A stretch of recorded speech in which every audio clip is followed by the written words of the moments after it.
CC, the Classic Car Show. In this episode, we go for a cruise in this incredible road yacht that has been looked after like no car we have seen before.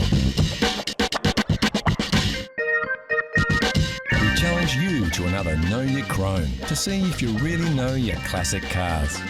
Also on the show, a small but impressive English sports car with a famous reputation. Plus, we find a classic of tomorrow, a collection of Jags, and what do you do when you have a classic car? Drive it, of course.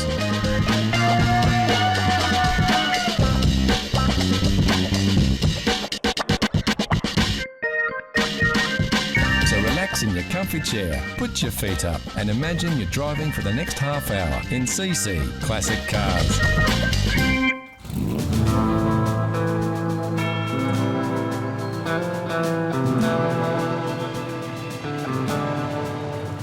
In the late 1950s, a group of designers and engineers at Chevrolet envisioned the concept of a prestige car that was within the reach of the average American citizen.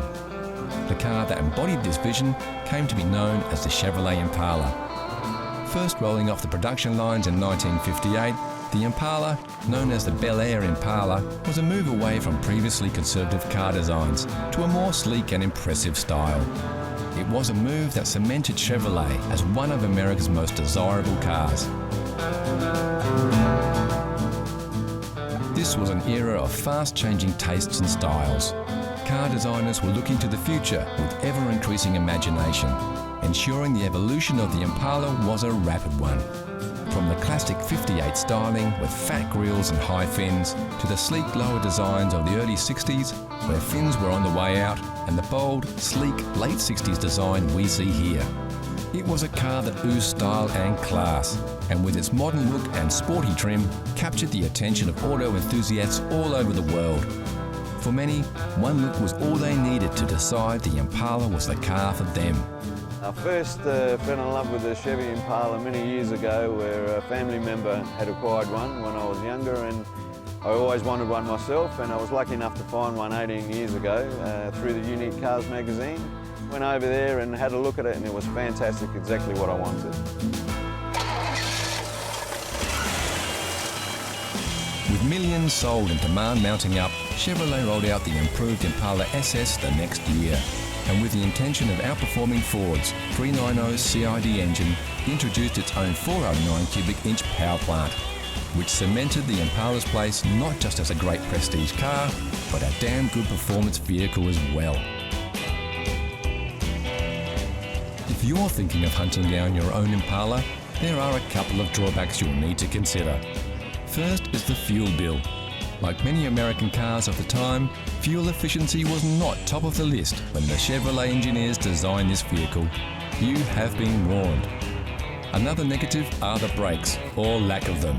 These cars weigh about 3 tons, so you need to allow plenty of stopping time when you're on the road, as the drum brake design in these relics are nowhere near as efficient as the discs in modern cars. Like any classic car, no matter how careful you drive, there is the threat of an accident causing irreparable damage. If we were ever unlucky enough to have a crash in this car, it's probably pretty difficult to find original replacement parts for it. Most of these cars are quite heavily rusted, but they are available. It might take a little bit of sourcing interstate or overseas to acquire the original parts, but I'm quite sure you'd be able to find them. Of course, it's not all bad. Matter of fact, for a car that's fast approaching the half-century mark, the Chevrolet Impala is still reliable, dependable transport, and many Impalas are used as daily drivers in the US. And if you think driving a classic car is a step down in the comfort you're used to, the Impala might just be the car for you. The Impala is a luxurious ride, with more space than you can imagine. Most optional extras in cars today were standard on the Impala, as this car was all about comfortable motoring for drivers and passengers. The difference between the Bel Air and the Impala was that the Impala was a top-of-the-range model, a little bit more luxurious in the interior, air conditioning, power windows on some of the models, and larger motor as well. So it was looked upon as the top-of-the-range Chevy for its era.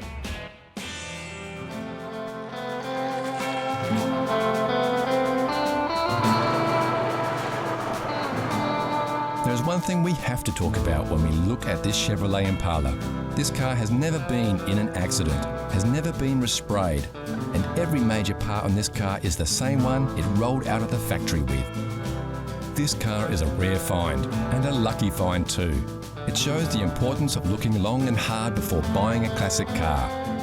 If you bide your time, search out and expect every car you might be interested in, and be ready to buy when you find what you want. You may well score an original classic that has been looked after as well as this amazing example. It even has its original spare wheel and tyre. If you do find a classic like this Impala, all you have to do is give it the same care and attention it has always had. Drive it carefully and get another spare to use if you get a flat, because that original spare is definitely a classic. The best thing about this vehicle is that it is all original. It has never been restored. It's very hard to find cars of this age in original condition. They class them as survivor cars, and it's very, very, very hard to find something like this. So that's why it's so special to me. It takes a lot of looking after. We don't drive it very often, but when we do, we make sure we take good care of it.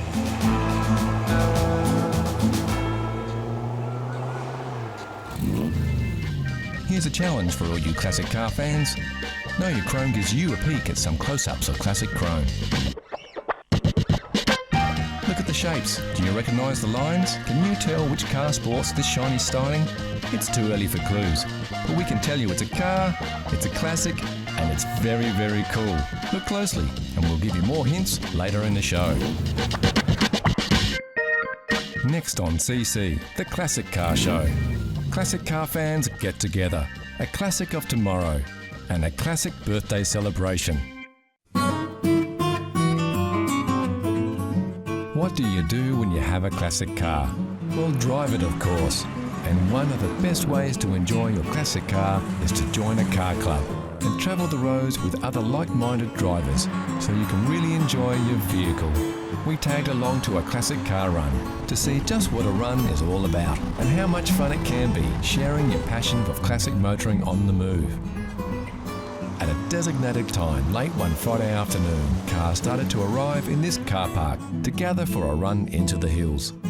For this run, numbers were a little down as the weather was extremely hot. Having said that, there was still a nice selection of classic vehicles and some rare finds as well. These people love to drive their classics, so it's no walk in the park.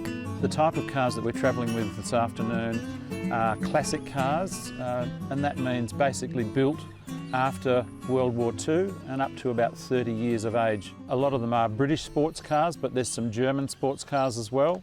We have MGs, Triumphs, there's several TR6s, some E-Type Jags. My car is an MGB Roadster. There's some modern cars as well.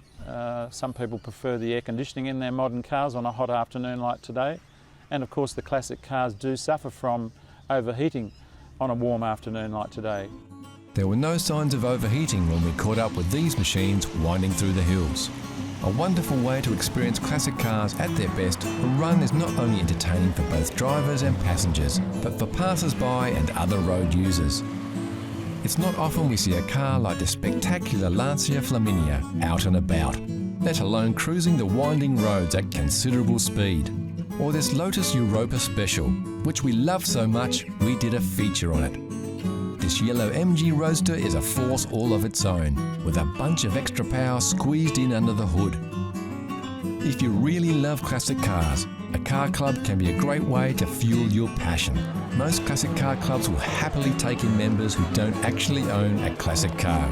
This is often the best way to learn about the cars, get an opportunity to ride in them, and most importantly, be in the word-of-mouth circle. So when a classic car comes up for sale that suits your needs, you might just be in the right place at the right time. The best thing about a car club is you're sharing your love of classic motoring with other classic car lovers. These people will talk for hours about classics, so you won't need to bore your mates with their classic car stories. Well, I've always loved motor cars, and a classic car is something that I relate to from when I was young. I always wanted to own a sports car when I was young, and now I have the opportunity, now that my children have grown up, that I can enjoy with my wife, some open-top motoring, and enjoy other people's enjoyment of classic cars.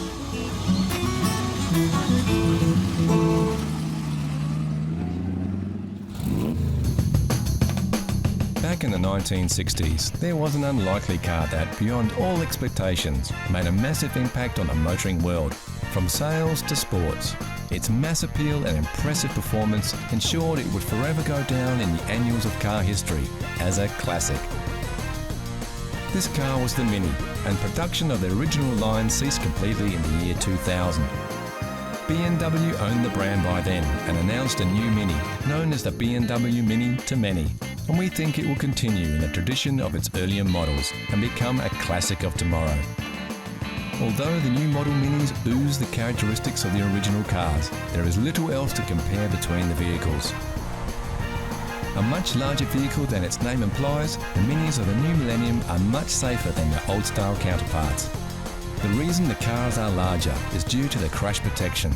Most noticeable is the height difference. The BMW Mini is almost twice the height of the old flying brick. What we think makes these cars classics of tomorrow is the styling. Just like the original, the Mini is a car where style comes first, followed by practicality. And buyers of the new Mini will also make this choice. And we think that's the first step to becoming a classic. There are several body styles of the Mini, from the hardtop to the convertible, and even new Cooper S releases. Obviously, just like the heritage models, the Cooper S cars are the most collectible and will be the cars to look out for in the future. Sure, you're not sitting on the road, you don't feel like you're driving a go-kart, and it doesn't have the same feeling of flying low down on the road like the old Minis have. But it does stand out in a market where every car seems to look the same. That's why we think the new Minis in all their forms will be classic cars of tomorrow.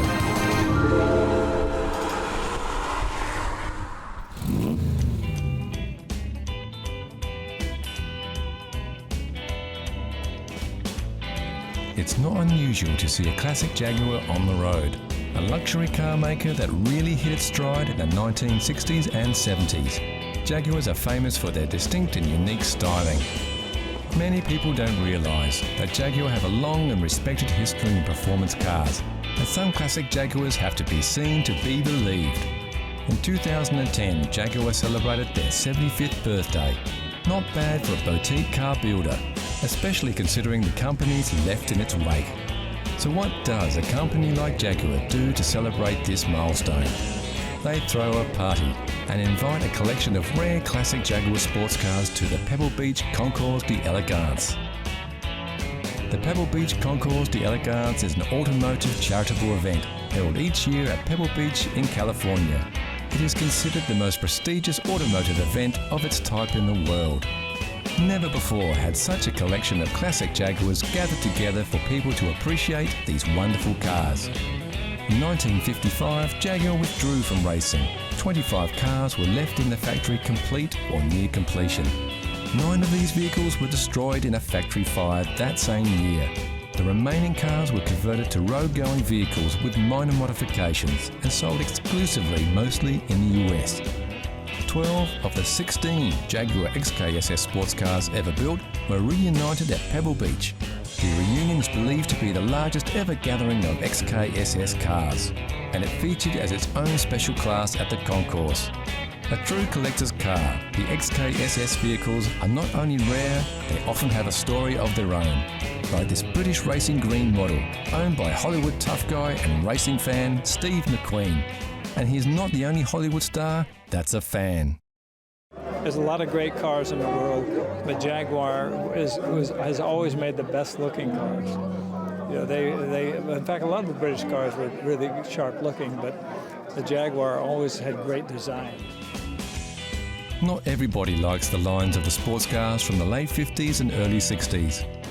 One has to agree though, that these very rare and very sporty Jaguars really do have a special presence on the road and would turn heads wherever they go. Not unusual for a car company that has based its business for 75 years on innovative design. Marking 75 years, it's 75 years of great cars, beautiful fast cars, but it's really all about 75 years of looking forward. It's 75 years of innovative design, 75 years of race cars, 75 years of some of the most evocative cars, and we're looking to the next 75, I've got to tell you.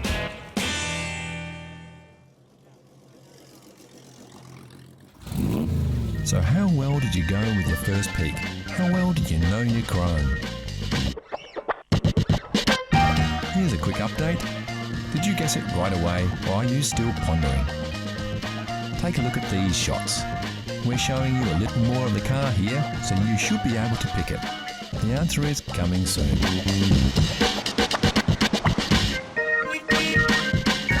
Next on CC, Classic Cars, we take a look at a very special British road racer and reveal the Know Your Chrome mystery car.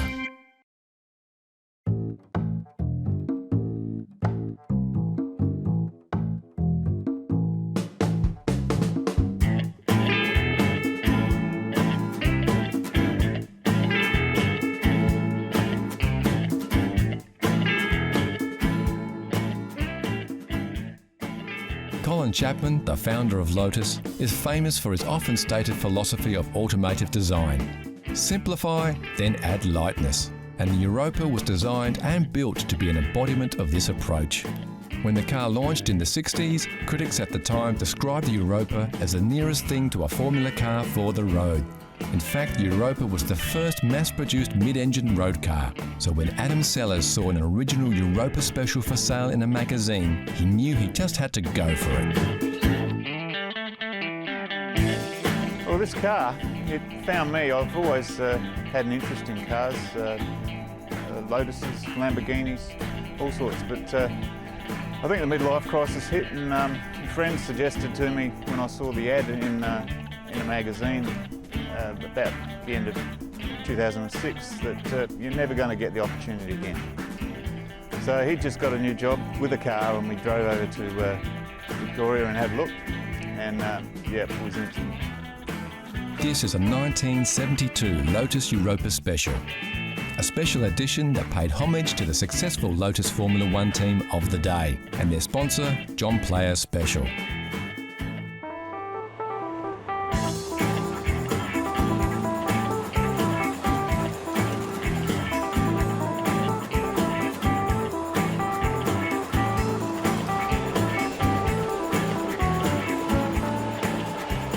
With the exception of a modern radio, the car has been kept true to its original condition, and only Lotus spares have been used throughout the vehicle's life. In fact, the previous owner passed on meticulous notes on the vehicle's service history, which Adam plans to continue. I've traced the history of the car. I'm the fifth owner, but the third driver. The first owner apparently worked for Lotus and built it. But he owned it for 18 months, and then the next gentleman owned it for 28 years. I've actually contacted him, and he posted me out some notes and some manuals for it. And I thought, I'm going to keep this going. And I've kept all receipts. I know all the history of the car. I've got a folder full of stuff about the originality of this car. A documented history will certainly add value to your classic car, if you plan to keep it original. In addition to a complete set of documents, this car has been personally signed by Ron Hickman, OBE, a key car designer at Lotus and highly influential in the design of the Europa. The vehicle was designed by the legendary British car designer and founder of Lotus, Colin Chapman, and it's no surprise the car is so light that it doesn't need loads of horsepower to achieve its impressive performance. The great thing about these cars is that they are really easy to restore, as most parts come from the British Motor Company parts bin. Classic car aficionados will recognise the front end comes from a Triumph Spitfire. The rear lights have been borrowed from a Jaguar E-Type, and the front bumper has been taken from a Ford Anglia. Something that is probably more common now in car manufacture than it was then. Body rust shouldn't be a problem too, as the shell of the car is made from fiberglass. Of course, this makes the vehicle extremely light. And when we say light, we mean a real lightweight, weighing in at only 700 kilograms. Combined with its 126 horsepower twin-cam engine, the car has a very impressive power-to-weight ratio.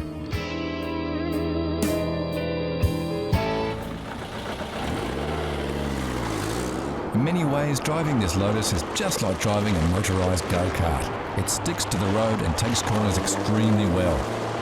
Lotus vehicles have always been praised for their excellent handling. Back in the 70s, these cars were considered a supercar, alongside Ferrari and Lamborghini. This was largely due to Lotus's success in motor racing and Europa's exceptional acceleration and handling. With a drag coefficient of just 0.29, which was one of the lowest of any vehicle at the time, and its high power to weight ratio, the Lotus Europa could accelerate from 0 to 100 in just 6.6 seconds. Quite phenomenal for a road car of the day.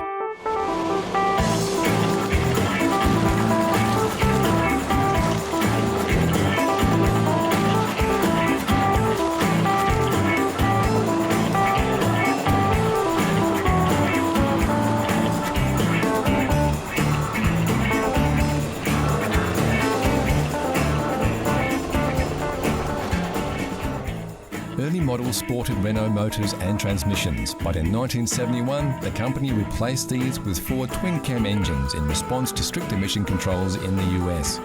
This Europa Special is powered by one of these big-valued twin-cam engines. It doesn't look much, but it goes like the clappers. And how much would it cost to find yourself in the driver's seat of a Lotus Europa Special? It's hard to quantify an exact figure, as only 100 of these particular models were built. Restored twin-cam Europas are fetching about $50,000 US, or about £30,000, and originals can be picked up for about half that cost. As for the limited release specials, we imagine they would fetch a premium price. So of all the great classics available, why did Adam go for a Lotus Europa? I've always been interested in sports cars. As a kid, the Special was one. The Miura, Lamborghini Miura was a bit out of my price range, but this suited me quite well. You know, it's my midlife crisis.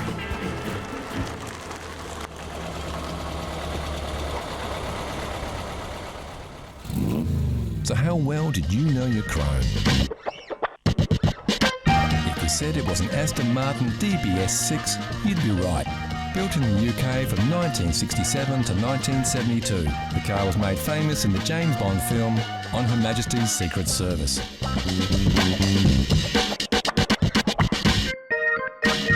Based on the DB6, the DBS had the same straight-six engine, but was a larger car to accommodate full-size seats in the back for more passenger comfort.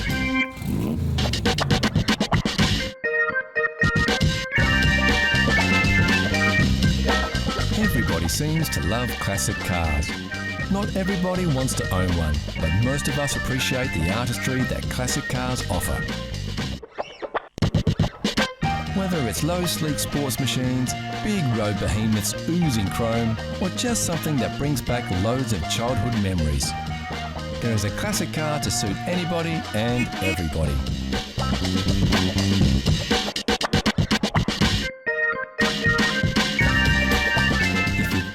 Own a rolling work of art like these vehicles from the past, you just can't afford to miss CC. Classic Cars.